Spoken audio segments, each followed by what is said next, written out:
आमिर जमाल इसलिए आउट हुआ कि बाबर आजम सिंगल लेकर उधर चला गया था। उस्मान इसलिए आउट हुआ कि बाबर आजम सिंगल लेकर उधर चला गया। खुर्रम शहजाद इसीलिए आउट हुआ कि बाबर आजम सिंगल लेकर उधर चला गया। उसके बाद शान मसूद इसीलिए आउट हुआ कि बाबर आजम सिंगल लेकर उधर चला गया। उसके बाद आप अजान अवैस कह लें, वो भी इसीलिए आउट हुआ कि बाबर आजम सिंगल लेकर उधर था। उसके बाद आप इमामुल हक का कह सकते हैं कि वो अपनी मर्जी से आउट हुआ क्योंकि तब तक बाबर आजम क्रीज पर आया हुआ नहीं था।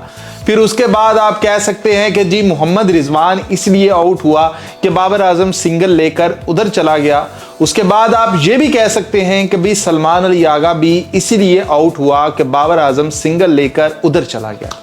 आपकी सारी बातें ठीक हैं भाई साहब। बाबर आजम उधर सिंगल लेकर जाता है तो इधर से विकेट गिर जाती है, तो इसलिए बाबर आजम को रुकना ही उधर चाहिए था। बाबर आजम को जब से वो क्रीज पर आया था तब से करना ही ये चाहिए था कि सामने खड़ा होकर खुद खेलता, आखिरी गेंद पर सिंगल लेता और फिर वापस आकर बॉलर्स को फेस करता। इसके अलावा कोई और हल था ही नहीं। कुछ लोग कह रहे हैं कि बाबर आजम सिंगल लेकर उधर इसलिए जाता रहा था कि बाबर आजम ने अपनी 50 करनी थी। जब आमिर जमाल आउट हुआ, बाबर आजम क्या 50 पे था कि 32 पे था? जब मोहम्मद रिजवान आउट होता है, बाबर आजम कितने पे था? उस्मान जब आउट होता है, बाबर आजम 50 के चक्रों में था। उसके बाद आपका खुर्रम शहजाद आउट होता है तो बाबर आजम 50 के चक्रों में था। बाबर आजम ने क्या अपनी ये 50 करनी थी, इसलिए बाबर आजम ये कर रहा था? मेरा भाई आप जो मर्जी कह लो, आज का सीन ये है कि आपका एक ही प्लेयर खड़ा हुआ है और उस प्लेयर का नाम बाबर आजम है और वो हर उस बॉलर को खेल रहा है जिसके सामने आपके जो बैटर है ना, पूरे पाकिस्तान के ये जो चुने हुए बैटर हैं, ये आगे नाच रहे थे घुंघरू बांध कर। उनके सामने वो एक दीवार बनकर खड़ा हुआ है और वो कह रहा है कि मुझे आउट कर लो और हर बॉलर अपनी जान लगा रहा है। मतलब क्या बात करते हो आप, किस तरह की बात करते हो आप कि भी बाबर ने ये कर दिया, बाबर सिंगल लेकर उधर चला गया।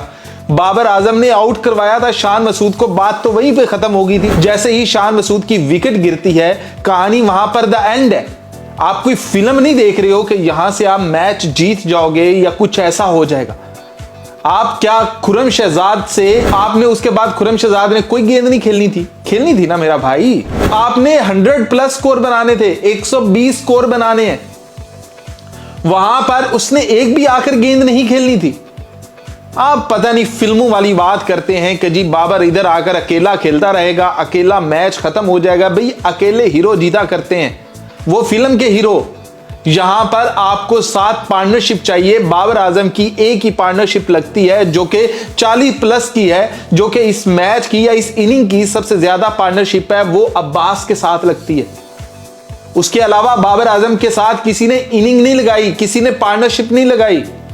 और आप बात करते हैं कि भी बाबर आजम सिंगल लेकर उधर चला जाता है। हाँ भाई जा रहा है, वो भी मैं आपको बताता हूं थोड़ी देर में कि बाबर आजम आप जा क्यों रहा है।